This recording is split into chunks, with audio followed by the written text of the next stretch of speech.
In the heart of the Pacific, far from any continent, lies Rapa Nui, Easter Island, a land shrouded in mystery. Giant stone faces, the Moai, gaze silently over the hills, their purpose and creators lost to time. Once, a thriving civilization flourished here, carving and moving these colossal statues with skills that still baffle us. Then, almost overnight, they vanished, leaving only their stone guardians and a haunting question. What happened? Tonight, we journey to this remote island to uncover the truth behind its rise and fall. Welcome to MystiChrono. This is the vanished people of Easter Island. Easter Island is a mirror showing what happens when greed and war destroy the land that gives us life. A warning to the world: if a small island can collapse, so can a planet. Even today, many secrets remain buried. Some say the Rapa Nui know more, but protect their truth from outsiders. Their history was stolen once, they won't let it happen again. In 1722, Dutch explorers landed on Easter Island and were stunned by what they saw. Hundreds of massive stone statues dotted a barren landscape, watched over by a small, struggling population. The islanders were gaunt, their land stripped of trees, and their technology seemed primitive. How could such a people have created and moved these giants? The Dutch found no ropes, wheels, or timber, just simple reed canoes and a haunting mystery. When asked how the statues were moved, the Rapa Nui gave a legendary answer: the Moai walked. To the Europeans, this was superstition. But for the islanders, it was a truth rooted in their worldview. The mystery deepened. How does a statue walk? The grandeur of the past clashed with the poverty of the present, leaving explorers, and us, searching for answers. Who built these monuments, and what happened to the people who made them? The enigma of Easter Island had begun, not with discovery, but with an impossible question. The statues stood as silent witnesses to a lost world. The Dutch left with more questions than answers. The legend of the walking Moai would echo through history. The island's secrets remained locked in stone. And so, the search for the truth began.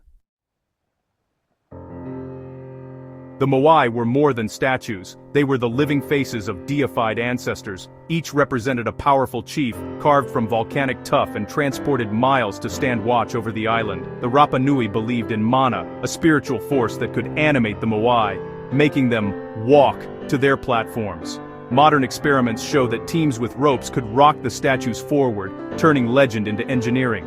The Moai faced inland, protecting villages, their eyes once inlaid with coral to give them life.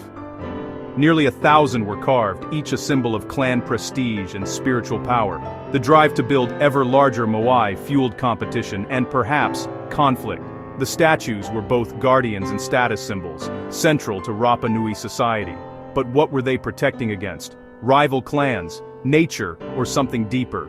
The answer may lie in the very ambition that built them. The Moai's legacy is one of both unity and division. In seeking protection, the people may have sown the seeds of their own undoing. The Rapa Nui were not primitive. They were master engineers, astronomers, and farmers. Their Ahu platforms rivaled the precision of Inca stonework, fitted without mortar. Ingenious lithic mulch gardens allowed crops to thrive in harsh conditions. Society was organized into clans, led by a paramount chief and guided by the stars. They managed resources, navigated the seas, and built a rich culture. This was a civilization at its peak, not one blindly heading for collapse. So why did it fall apart? The answer is more complex than the myth of self-destruction.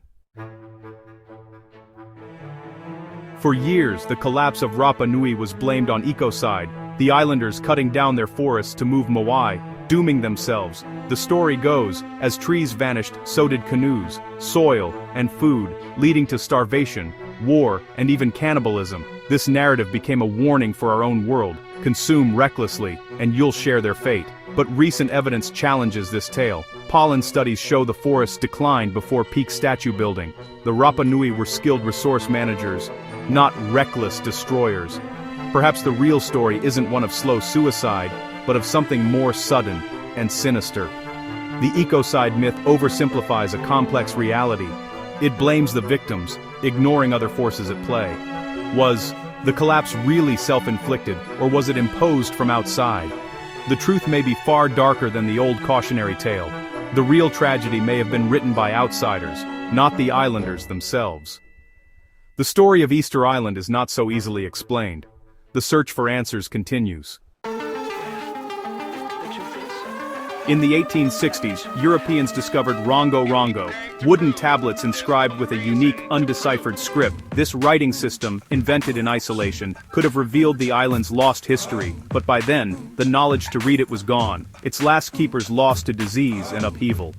Missionaries, fearing pagan influence, ordered the tablets burned, erasing centuries of knowledge. Only a handful survived, scattered in museums, their secrets locked away.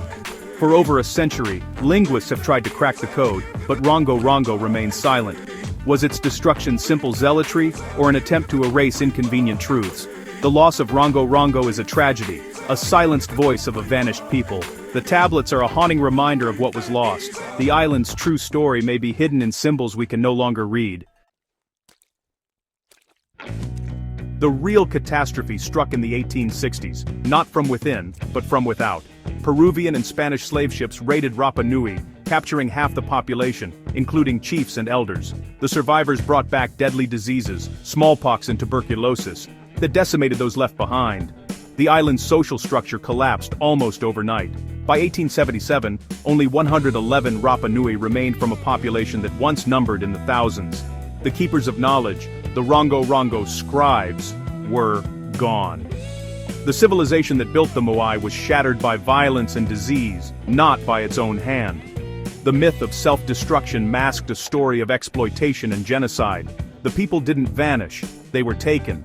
The true mystery is not why the society collapsed, but how its destruction was rewritten as their own fault. The Moai stand as witnesses to a tragedy imposed from outside.